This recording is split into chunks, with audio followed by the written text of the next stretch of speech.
Hello बच्चों, welcome to my YouTube channel. आज जो हम टू कॉलम केस बुक का क्वेश्चन नंबर 13 और क्वेश्चन नंबर 14 करेंगे। आप सभी बच्चे जो इसको ध्यान से देखें। मैंने अभी तक जो है आपको क्वेश्चन नंबर 12 तक सारे क्वेश्चन करा दिए हैं, जिसमें सबसे पहले मैंने आपको सिंपल कॉलम केस बुक कराई, फिर टू कॉलम केस बुक में कैश विद डिस्काउंट कराया, फिर बैंक विद डिस्काउंट कराया और उसके बाद कैश विद बैंक के भी कुछ क्वेश्चन कराए। आशा है कि आप लोगों को अभी तक का सारा जो है वो समझ आ चुका होगा।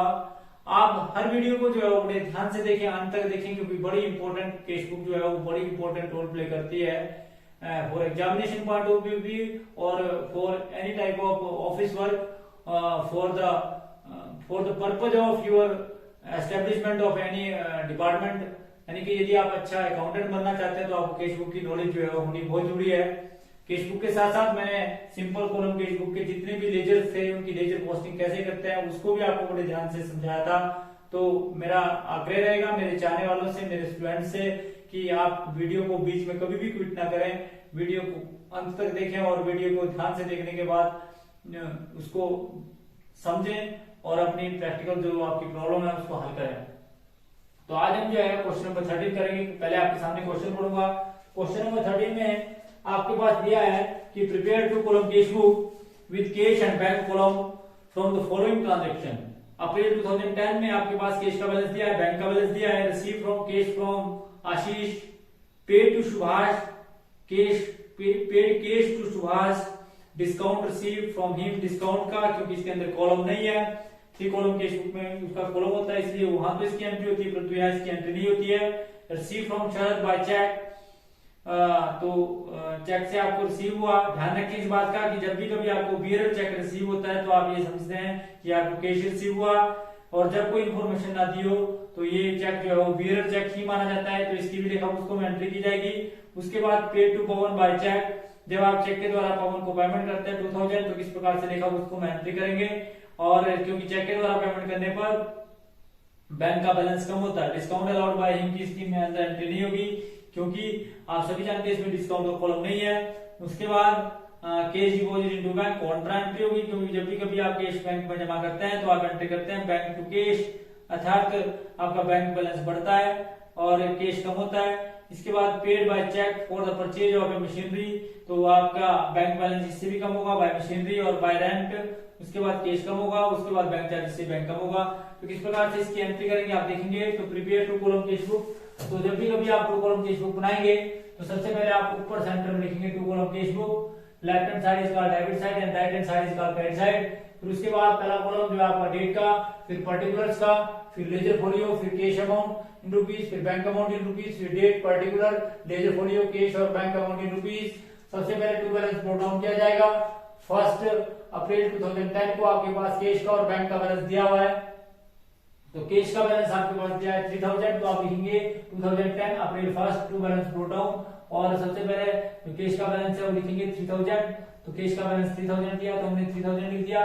उसके बाद बैंक का बैलेंस दिया है 5000, तो हमने बैंक का बैलेंस लिख दिया 5000। उसके बाद आप सभी जानते हैं कि आपके पास दूसरी ट्रांजेक्शन दी है कि आपको कैश रिसीव हुआ आशीष से, कैश रिसीव हुआ इसलिए कैश कोड कैश बढ़ेगा, तो आप लिखेंगे टू आशीष और 2000। उसके बाद 2010 अप्रैल आपको सेकंड को, उसके बाद 4 अप्रैल 2010 को आपने सुभाष को पेमेंट करी, और जब आप सुभाष को पेमेंट करेंगे और आपको डिस्काउंट अलाउड हुआ था, डिस्काउंट रिसीव हुआ था, परंतु डिस्काउंट रिसीव का इसके अंदर कॉलम नहीं है, इसलिए जितनी आपने कैश पे पेमेंट करी उसकी एंट्री करेंगे 1500 और 1500। उसके बाद आप सभी जानते हैं कि आपने जो है 16 को जो है आपको शरद से रिसीव हुआ थ्रू चेक, परंतु ध्यान रखें कि जब भी कभी आपको चेक रिसीव होगा उसके अंदर क्रॉस चेक नहीं लिखा है या उसको उसी दिन बैंक में जमा नहीं करते हैं, तो आप एंट्री करते हैं कैश अकाउंट डेबिट टू शरद, तो आपको कैश रिसीव हुआ इसलिए आप कैश का कॉलम बनाएंगे 3000 से, तो इस प्रकार से 3000 से कैश बढ़ेगा। उसके बाद आप सभी जानते हैं 20th को आपने जो है 20th अप्रैल को जो आपने पवन को पेमेंट करी, और जितनी पेमेंट करी चेक के द्वारा, तो आप सभी जानते हैं कि 20th अप्रैल को आप जो है बाय बैंक करें, बाय पवन करेंगे, और इस प्रकार से 2000 की जितने की आपने पेमेंट करी वो आपने लिखा। उसके बाद आपने 21st को जो है वो आप सभी जानते हैं कि आपने बैंक में जमा कराया कि कैश डिपॉजिट इनटू बैंक, और जब आप कैश बैंक में जमा करते हैं तो आप सभी जानते हैं कि बैंक का बैलेंस बढ़ता है और ये एंट्री कॉन्ट्रा एंट्री होती है, तो आप एंट्री करते हैं 2010 अप्रैल 21 टू कैश और 2000 आपने बैंक में जमा कराया तो बैंक का बैलेंस बढ़ा और साथ में क्रेडिट साइड भी एंट्री होगी क्योंकि आपका सभी जानते हैं कि आपसे कैश कम हुआ तो 2010 अप्रैल 21 को बाय बैंक और इसकी एंट्री करी जाएगी 2000 की। इस प्रकार से आपने इसकी एंट्री करी। उसके बाद आपने 21 को जो है मशीनरी परचेज करी और चेक के द्वारा इसकी पेमेंट करी तो आपने एंट्री करी बाय मशीनरी अकाउंट और 10,000। तो इस प्रकार से आपने 10,000 की एंट्री करी। उसके बाद आप सभी जानते हैं कि आपने 28 को जो है रेंट पेड किया कैश में तो आप एंट्री करेंगे बाय रेंट अकाउंट 1,000। इस प्रकार से लिखा उसको इसकी एंट्री की जाएगी। उसके बाद आपके ऊपर बैंक चार्जेस लगे तो 30 अप्रैल को आपने जो बैंक चार्जेस दिए तो by bank charges account bank charges आपने कितने दिए जी 100 रुपीज। इसकी एंट्री करी आपने। उसके बाद आपने टोटल किया। टोटल करने के बाद आपने देखा कि कैश का जो है वो डेबिट साइड का टोटल ज्यादा आया तो आपने लिख दिया यहाँ पर 8,000 कितना टोटल आया। आमने सामने पहले 8,000 लिखा। यहाँ पर आप देखते हैं कि डेबिट साइड कितना है बैंक का डेबिट साइड कितना है क्रेडिट साइड का टोटल ज्यादा आया और ये आपके पास आया 12,100।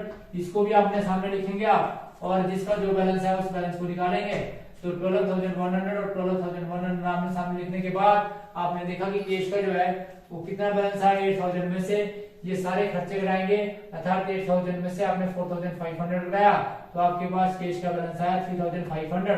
और इसी प्रकार से ये तो कैश का तो डेबिट बैलेंस आया परंतु बैंक का जो है वो क्रेडिट बैलेंस आया यानी कि बैंक ओवरड्राफ्ट आया तो 12,100 में से आपने 7,000 घटाया तो आपके पास 5,100 जो है वो बैंक ओवरड्राफ्ट आया था बैंक का जो है वो क्रेडिट बैलेंस आया। तो मैंने जैसे आपको बताया कैश का तो ऑलवेज डेबिट बैलेंस होता है परंतु बैंक का बैलेंस जो है वो क्रेडिट भी हो सकता है और डेबिट भी हो सकता है। यदि आप बैंक से ओवरड्राफ्ट करते हैं जितना पैसा आपका बैंक में जमा है यदि उससे ज्यादा क्या आप पेमेंट कर दें या उससे ज्यादा आप निकाल लें तो आपका बैलेंस जो है ओवरड्राफ्ट हो जाता है जिसको आप बोलते हैं बैंक ओवरड्राफ्ट। तो इस प्रकार से ये था जी आपका क्वेश्चन नंबर 13। अब हम करेंगे क्वेश्चन नंबर 14। तो क्वेश्चन नंबर 14 में आपके सामने पढ़ूंगा। तो क्वेश्चन नंबर 14 में आपके पास दिया है कि prepare 2 column cash book of Messrs ABC Company with cash and bank column। Bank balance आपके पास दिया है 7,475, कैश बैलेंस दिया है 3,030, cash purchase 2,170, seller allowed trade discount की लेखा पुस्तकों में कोई भी एंट्री नहीं की जाती है।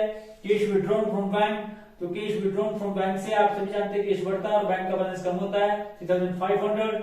पेड रेंट फॉर सितंबर 1996 400 तो आपने जो है वो रेंट पेड किया।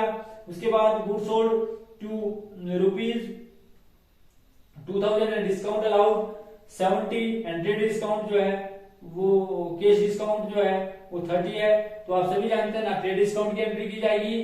ट्रेड डिस्काउंट की तो लेखा पुस्तकों में एंट्री नहीं की जाती है परंतु कैश डिस्काउंट की भी नहीं की जाएगी क्योंकि यहाँ पर डिस्काउंट का कॉलम नहीं है। उसके बाद आप सभी जानते हैं कि रिसीव्ड कैश फॉर दिस आपको 1,000 जितना क्रेडिट की इस चीज के अंदर एंट्री नहीं की जाएगी। आपने माल क्रेडिट में भी बेचा तो जो आपको कैश रिसीव हुआ उसकी एंट्री करेंगे वो 1,000 हुआ। उसके बाद अकाउंट पे चेक और post cheque one and the same thing. अगला ट्रांजैक्शन है कि account pay cheque receive from the balance and deposit into bank. जो आपका बैलेंस अमाउंट था उससे आपका अकाउंट जो आपका अकाउंट पे चेक जो है रिसीव हुआ तो उसको आपने बैंक में जमा कर दिया। तो आप सभी जानते हैं इसकी भी लेखा पुस्तकों में एंट्री की जाएगी। उसके बाद पेड सैलरी एंड जो आपका वेजेज है उसको आपने प्रीपेड कर दिया। Good sold and on credit to Neha इसकी कोई भी एंट्री नहीं की जाएगी क्योंकि क्रेडिट सेल की जगह कैश बुक में कोई भी एंट्री नहीं करते हैं। ट्रेड डिस्काउंट अलाउड ₹6 इसकी भी एंट्री नहीं की जाएगी। Period cheque receive for the sale 940 तो इसकी एंट्री की जाएगी। उसके बाद आप सभी जानते हैं कि कैश सेल 1,000 इसकी भी एंट्री की जाएगी। Good sold for cash after allowing cash discount of ₹30 and payment received by bearer cheque 770 goods इसमें आप सभी जानते हैं कि इस डिस्काउंट की एंट्री नहीं की जाएगी क्योंकि इसका कॉलम नहीं है। Goods purchase for cash 800 goods sold in view of bearer cheque 800 and trade discount की इसके अंदर एंट्री नहीं की जाएगी। Cash deposit into bank 1,800। तो किस प्रकार से इसकी एंट्री करेंगे तो सबसे पहले आप सभी जानते हैं कि जब भी आप 2 कॉलम कैश बुक बनाएंगे तो आप सेंटर में लिखेंगे 2 column cash book. Left hand side is called debit side and right hand side is called credit side. First column date का, फिर पर्टिकुलर्स का, फिर लेजर फोलियो, फिर cash amount in rupees, bank amount in rupees, date, particular, ledger folio, cash amount in rupees और bank amount in rupees. सबसे पहले आपके पास 2010 आपके पास फर्स्ट अक्टूबर को जो है वो बैलेंस दिया है, कैश का बैलेंस दिया है 3030 और इसी प्रकार से आपके पास बैंक का बैलेंस दिया हुआ है 7475।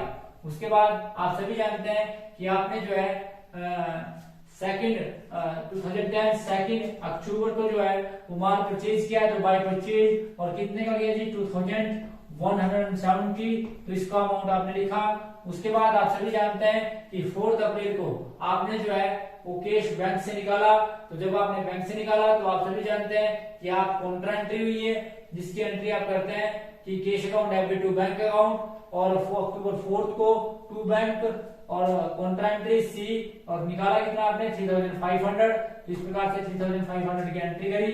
इसी प्रकार से आपने क्रेडिट साइड में भी अक्टूबर को बाय कैश और बैंक का बैलेंस जो 3500 से कम कर दिया, तो 3500। उसके बाद आपने क्या किया जी 5th को जो आपने रेंट पेड किया, तो आपने रेंट पेड किया कैश में, तो बाय रेंट और 400, इस प्रकार से आपने रेंट की एंट्री करी बाय रेंट अकाउंट।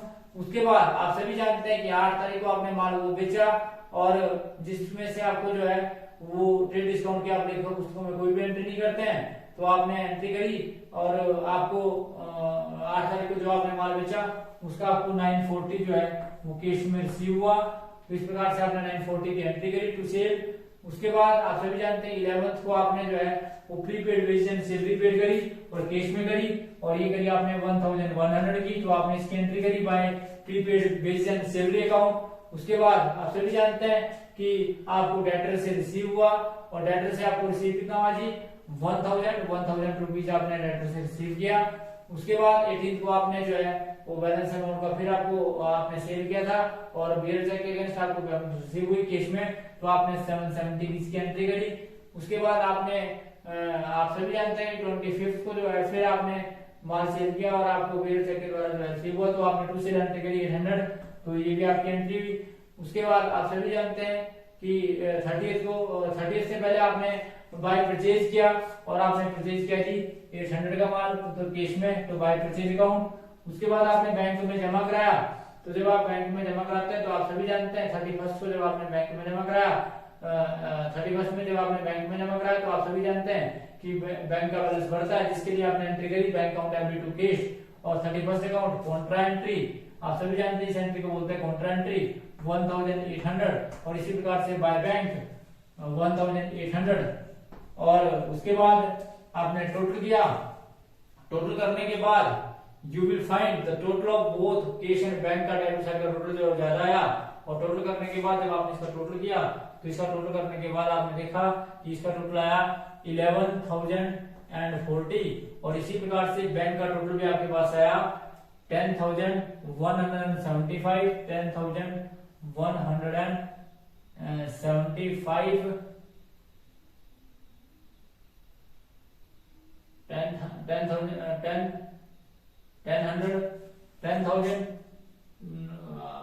5,7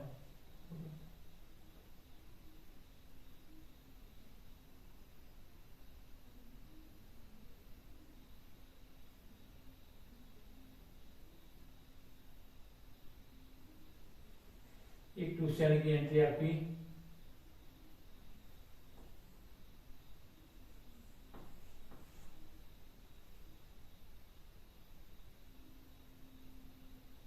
$10,175, क्योंकि टू सेल की एंट्री जो आपकी 8 तारीख की जो एक एंट्री रहेगी थी, और तो आपने 900 अमाउंट नहीं लिखा था, एंट्री तो मैंने आपको समझाई थी, तो उसका जो टोटल किया वो आया 10,175।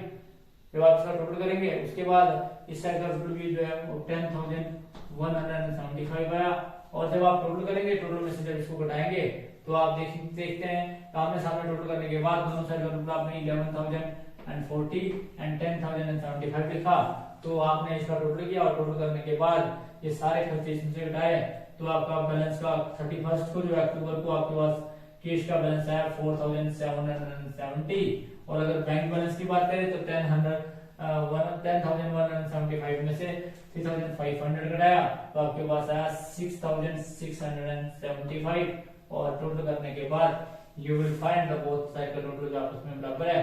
और ये किस प्रकार से जो है आपने देखा पिछले क्वेश्चन के अंदर आपने देखा कि बैंक का डेबिट बैलेंस भी हो सकता है, क्रेडिट बैलेंस भी हो सकता है। इसमें आपने देखा कि दोनों का जो है वो डेबिट बैलेंस है और किस प्रकार से इसका क्वेश्चन को किया हमने सॉल्व किया। तो इस प्रकार से जो है ये था आपका 2 कॉलम केस बुक के 3 टाइप्स के क्वेश्चन, जिसमें कैश विद डिस्काउंट और डिस्काउंट विद बैंक और कैश विद बैंक का आपने क्वेश्चन किया। तो ये thanks for watching the video. Please like and subscribe my channel and press bell icon for next notification. Thank you.